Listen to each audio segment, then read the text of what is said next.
what's up guys, Smiley. Thank you guys so much for clicking on this video. Today we're doing something that we have been doing, but not really. We're doing an initial impression review. So we have here the CANiK MC9 Prime.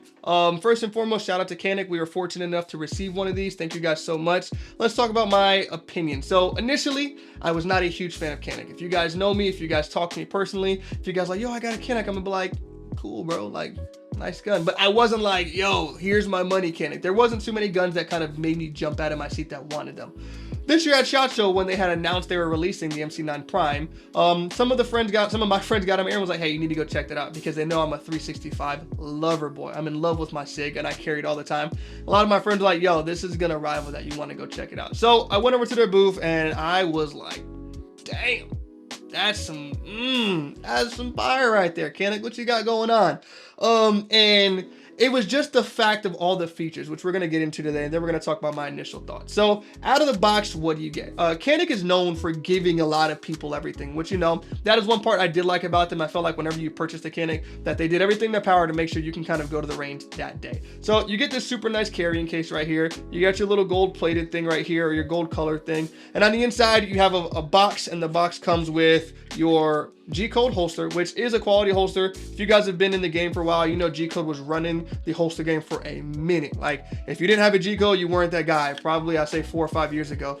Maybe a little bit longer, my math's off. But it's an ambidextrous holster. It's not light bearing, so for you guys that out there that are like me that want to run lights, you either got to get a custom one made or wait. But the holster is a very good quality holster. I did get it. I was able to run it, run some drills in it, so I don't mind that. So you get the super nice case. You get the super nice holster. The holster also comes with a paddle if you want to run it outside the waistband, because you're not an inside the waistband person. So you get the option of running that there. You get two 17-round mags. That was huge. They're aluminum mags or steel mags. They're metal mags. That's nice, okay? A lot of people don't like polymer, so you have a metal mag there. And then you get this beautiful piece of work right here. So when we start talking about this gun, what makes this competitive to some of the other guns on the market? And I would just go as saying features, right? They took their time, and when they developed this, they made sure they put a lot into it to make the customer happy. So the very first thing you'll notice before you grab it is it has a really aggressive look. Like, you look at this and you're like, damn, that's a gun, right? It's not soft to the eye. It's not something that you're like, it doesn't make you feel like flowers. It makes you feel like get after it, right? Once you grab the gun, you're like, oh my God, this isn't leaving, right? You start to feel the grip texture. It's that nice, super like polka dot pattern that's deep in there. And the backstrap has this almost like diamond-like pattern. So in the hand, it feels very aggressive. For some people, I can tell you right now, some people are going to say it's too aggressive, but you can always stipple it. Is a polymer grip. Then you start looking at the gun, you're like, oh snap, there's a magwell. You normally have to pay for that. Not with this. You got it right off the box. If you guys don't know, magwells are to help you hit that reload a lot faster. For you non-lookers, you guys will be doing this weird thing right here. For everybody else that's normal and shoots normally, it just allows you to get the reload a lot better because you have those walls to feed it in. So you got a nice magwell that comes with the gun. You don't have to buy that. After that, you move up, you start looking at the slide. They've added some nice features on the slide that are kind of just aesthetically pleasing, something for you to look at. So you have front serrations that go all the way back, and then your slide itself has some serrations on it. Couldn't tell you if there's a practical use to that now. I'll have to get some more research on that, but it kind of just adds to the design language of the gun for the way that the serrations go back. Up top, you have a nice little window port that says Prime in there, right? That's really cool. A lot of the time when people add their logo or add a name onto an optic or a gun, normally it's corny. CANiK did it really nice where it's just subtle, right? It's not screaming at you. You kind of have to find it. You're like, oh snap, it says Prime. That's a nice little feature.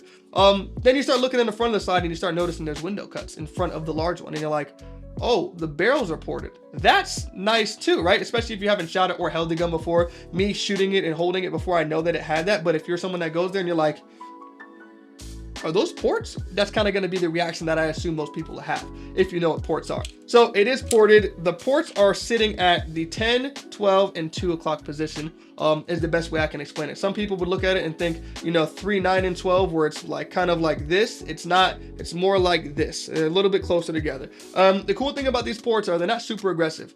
If you guys are looking at a lot of the other guns out there that are coming comped out of the box or ported out of the box, it's just a fat comp on the end of the barrel, just a fat chunk of metal cut out. They didn't do that here, which, you know, some people may like, others may not. Couldn't tell you the exact reason why they did. It's, I would assume, just to relieve a little bit of that pressure. The gun does feel like a full-size gun on a diet, even though it is a micro or slimline pistol. It does give that feel. Like, I don't feel like it is a compact, though it carries like one. Going down from the ports, you start looking at the trigger. You already notice the flashiness, right? You see the gold and you're like, whoa, it's gold. But then you kind of take a close look and you're like, oh, that's knurled. Actually, there's texture there. That's something that I've wanted on a lot of guns for years, especially those guns that have like polished triggers, because they do get slippery when you're shooting. And that's one thing that, you know, for those of you guys that shoot, finger placement is typically a big fundamental. I know some guys out there are gonna say, you know, they don't care, grip is king. Grip is king, but, you know, kind of having a consistent finger placement on the trigger will only help you. So if your finger's sliding while you're shooting, that's not gonna help you too much. That texture there helps avoid that, because now for you sweaty hands out there, you can place your finger on there and it doesn't have to move anywhere. It is optics cut for an RMSC, as you guys can see right now. I have my Swamp Fox Sentinel 2 mounted on here. I love it. It kind of goes perfect with the design language of this gun. So that's kind of all the features on the gun. So my initial impressions, right? I went out there, shot 300 rounds today. I shot the majority of 135 grain. That is what I shoot for competition in my X5, which is a full size, kind of a heavy handgun. So 135s run really well out of there. Shout out to Zero Ammunition. They are one of my ammo sponsors. If you guys are looking to get some ammunition, if you guys compete or just need some range ammunition, I'll leave a link below for Zero Ammunition. You guys can get 10% off your first order with them. So check them out. But I was running my 135 grains through here, and it's a little snappy to the kind of thought process as I'm getting into. Like, all right, those ports are working, but they're working. Like, I can tell the gun is still rising higher than I want. So I'm like, you know what? Most people aren't going to shoot 135s. Most people are going to shoot 115, 124. You might have some guys that want to run 147. So I put some 115s through it, and man, the 115s ran great. If this is something that I'm carrying, I definitely think I'd want to run 115s. Obviously, everybody has their opinion on that, but 115s ran really well in this. 124s would be my next one if I had to put them in order. I'd say 115s ran amazing. The felt recoil is minimal. My sights get right back to zero really quickly, utilizing those ports. 124 would be right then and there. It did well. There's a little bit more kick, but not enough for me to be like, no, I'm not running it. 135s were a little much for me. I don't think that I would run 135s in this, especially having ran the 115 and 124s. I decided that when I carry this, I'm going to run my SIG V-Crown 124s because I like the way those felt. Overall, I think this gun is going to be a phenomenal competitor. Just some side comments, right? Just for those of you guys that are wondering, these mags look very similar to 365 mags. I'll roll a clip. I was shooting it, and I was coming across a couple malfunctions within my 300 rounds. Oh. Here we go. So that's 5 malfunctions. I have to play with that. See what's going on. And now I'm like, okay, maybe the gun needs to be oiled, because I just grabbed it out of the box, loaded it, and went and shot it. It kept running, and then I kept having failure to feed, failure to feed, failure to feed. And I'm like, what's going on? So I start to diagnose it. I start looking at everything. I'm like, the gun's oiled, the ammo's in there, the spring shouldn't be bad. And then I'm looking at the magazine, and I'm like, that's my SIG mag. All right, I did bring my SIG to the range so I can kind of get a comparison of those two. I have that in one of my shorts if you want to see side by side. We'll do a bigger review on that later. But as of right now, for the price, if I'm not mistaken, at SHOT Show they said this was going to be right at the $700 mark.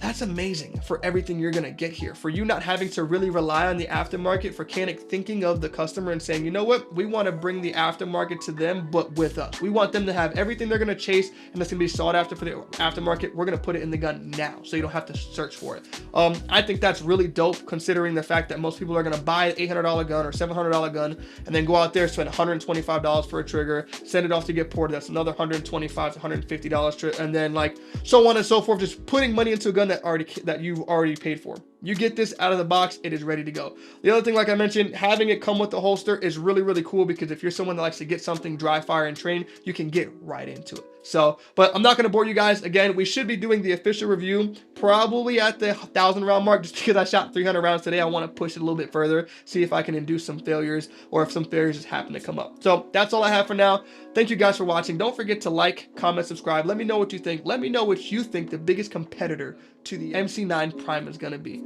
Y'all have a good one.